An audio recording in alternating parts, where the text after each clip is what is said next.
اصبر وعاشر بالمعروف حتى لو عشرتك بالمعروف مش جايبلك خير. اللي قدامك ناسي ومش واخد باله واخدك فور جرانتد زي ما بيقولوا بشكل فيه ضمان. اصبر شوية، ابذل مجهود في الصبر، هيعرف وربنا هيفوقه حتى يجعل الله لك فرجا ومخرجا.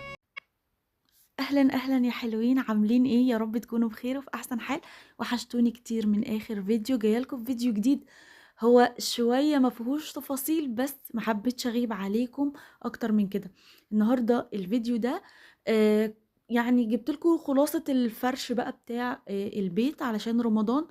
ربنا يا رب يبلغنا رمضان لا فاقدين ولا مفقودين، ويتقبل منا الصيام والقيام. أنا طبعًا عملنا مع بعض تنضيفات عميقة كتير أوي، وعملنا روتينات كتير جدًا، فما حبيناش بقى نعيد الفيديوهات دي تاني، وجبت لكم اللقطات الأخيرة بس. دي كده الغرفة بتاعتي بعد ما نضفت، وركبت بقى الcover بتاع اللحاف، علشان ناس كتير سألتني على الكفرات. أنا باعمل الcover وِش منقوش ووِش سادة. ودخلت هنا بقى على أهدى مكان في بيتنا. الأوضة دي حقيقي مش بتنضف، بس الحمد لله نضفتها. وعلى ما خرجت كده منها يعني خلاص كانت اتبهدلت، بس أنا حقيقي كان نفسي أرش عليها مثبت عشان تفضل كده نظيفة. ربنا يا رب يهدي ولادنا جميعا. أنا هنا كده حطيت المفرش الخيامية ده والاتنين كوشن على الباف، وحطيت على الكومود اللي هما الاتنين فانوس اللي لونهم اسود، وحطيت التري الخشب اللي أنا قُلت لكم إن أنا عملته. حطيت عليه مصحف وحطيت عليه سبحة وزرعة كده صغنططة بتاعة IKEA، وبجد شكله تحفة جدًا. الأوضة الحمد لله زي الفل، وكل حاجة اتنضفت فيها من الأعماق، وزي ما أنتم شايفين يعني النضافة طالعة في الفيديو، مش محتاجين كلام. دخلت هنا بقى على الliving، ال3 براويز دول اللي أنا وريته لكم في فيديو المشتريات. ده كده شكلهم بعد ما اتركبوا. وعلقت هنا اللي هو الهلال والنجمة والفانوس اللي هم بشكل الخيامية.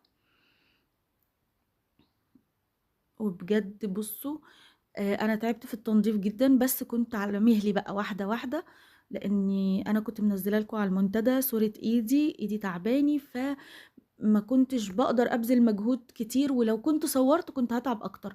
اللي بيصوروا عارفين ان التصوير بياخد وقت كتير قوي، فانا ما كنتش عارفه اصور. انا كنت بنظف المكان واحده واحده وعلى مهلي، وعلى قد ما انا هقدر اشتغل، ما كنتش برهق ايدي.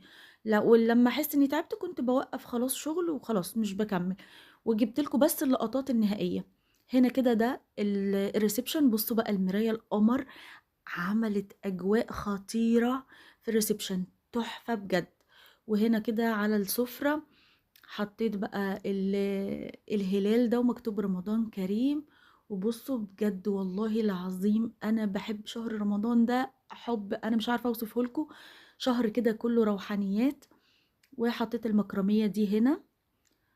شهر جميل، شهر كله عباده.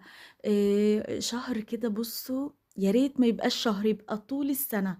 انا ببقى مبسوطه وفرحانه جدا لما بشوف الجوامع مليانه والناس خارجه من الجوامع. آآ يعني أنا مش عارفة، باحب شهر رمضان ده حُب غير عادي.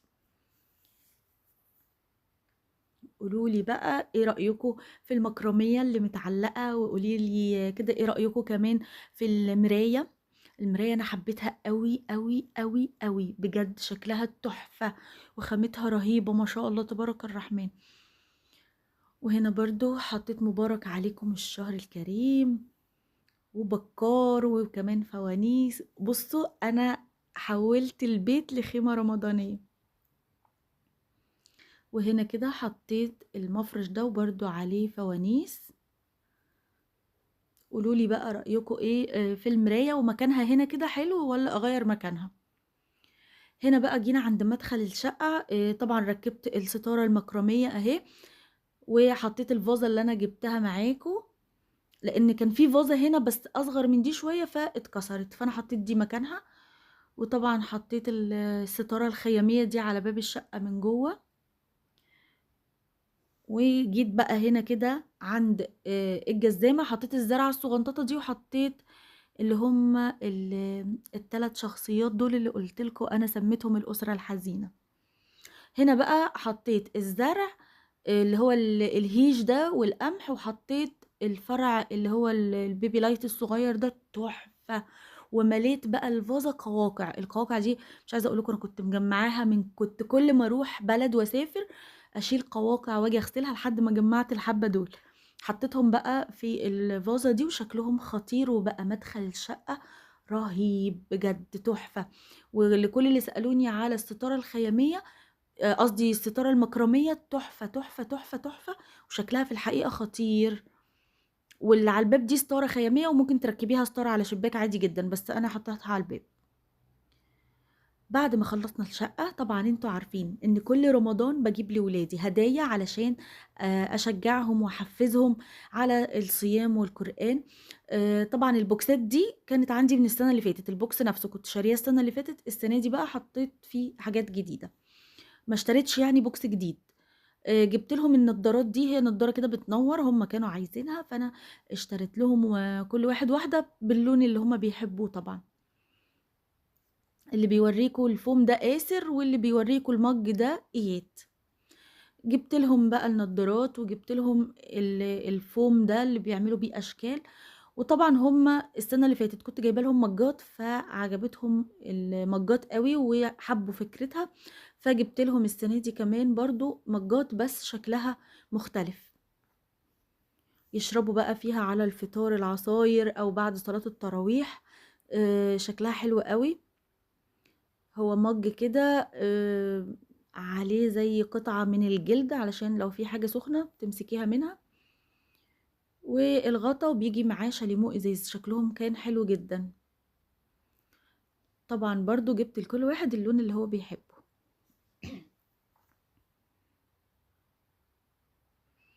شكلهم حلو جدا بصراحة. طبعا الفوم ده هو يعني عامل زي المارشميلو كده، وبعد ما بتعمله بيه اشكال بينشف وبياخد نفس الشكل وبيفضل ثابت، بس حلو قوي، والولاد بيطلعوا منه افكار كتير جميلة. جبت لهم كمان كوبايات تاني صغنططة كده بس بلون مختلف بقى، وفيها كده رسومات بارزة، شكلها برضو حلو وعجبتهم جدا. دي بقى حاجة تحفة قوي. دي كده مسابقات عبارة عن 200 سؤال، وال200 سؤال معاهم ال200 إجابة بتاعتهم. دي بقى أسئلة دينية تخليهم بقى يتعمقوا في الدين والقرآن ويعرفوا حاجات هم ما كانوش عارفينها. عبارة عن مجموعة من الكروت، خامة الكروت حلوة قوي، بيبقى في بداية الكارت من فوق مجموعة من الأسئلة، وتحت مجموعة من الإجابات. حلوة قوي، وبجد هتنفع الولاد جدا، لو لقيتوها اشتروها، بجد هتفيد الولاد قوي. وجبت لهم هنا دي ستيكرز كده بيكون فيها دعاء الوضوء، دعاء لبس الثوب الجديد، دعاء الخروج، دعاء دخول التويلت، دعاء مثلا المطر، بيكون فيها أدعية. جبت لهم الاستراب ده اللي هو بتاع الموبايل، بيتعلق كده في الموبايل والجراب، يعني بيدخل ما بين الجراب والموبايل، بيبقى شكله حلو قوي. وجبت لهم مارشميلو يعني كنوع من التحفيز، هما بيحبوا المارشميلو قوي. وجبت لهم كمان اللي هو التيشيرتات بتاعة الكورة، هم كانوا عايزين تيشيرتات علشان حصة البي اي في المدرسة، فهم عندهم كذا طقم للكورة، فكانوا عايزين تيشيرتات جديدة. فجبت الآسر اللي هو البينك ده، شكله حلو قوي وخامته حلوة، وبصراحة لما لبسوهم شكلهم كان قمر فيهم جدا بصراحة. وجبت الآسر اللي هو بتاع قصدي الإياد بتاع ريال مدريد، لأن هو بيحب الفرقة دي جدا. هو طبعا زعل ان انا جبت امبابي، فهو كان عاوز هو اسمه ايه، رونالدو تقريبا، فان شاء الله هبقى اجيب له المره الجايه تيشيرت عليه رونالدو. وده كده بقى هنا فطار اول يوم رمضان. عملت محشي بتنجان ابيض واسود وكوسه وكرنب، وعملت فراخ وممبار، وكنت عامله عصير بطيخ وعصير تمر. ودي كانت الفطار بتاعنا. ربنا يا رب يديمها علينا نعمه ويحفظها من الزوال. اتمنى ان الفيديو يكون عجبكم. انا عارفه ان هو فيديو صغنطط، بس معلش نتحمل بعض الفتره دي زي ما قلت لكم، لان انا ايدي الحمد لله تعباني الفتره دي، وان شاء الله اول ما احس ان انا اتحسنت هعمل لكم بقى فيديوهات اكتر. ربنا يا رب يديمكم كده دايما مبسوطين وفرحانين. اشوفكم في فيديو جديد، تنسوش لايك وشير. باي.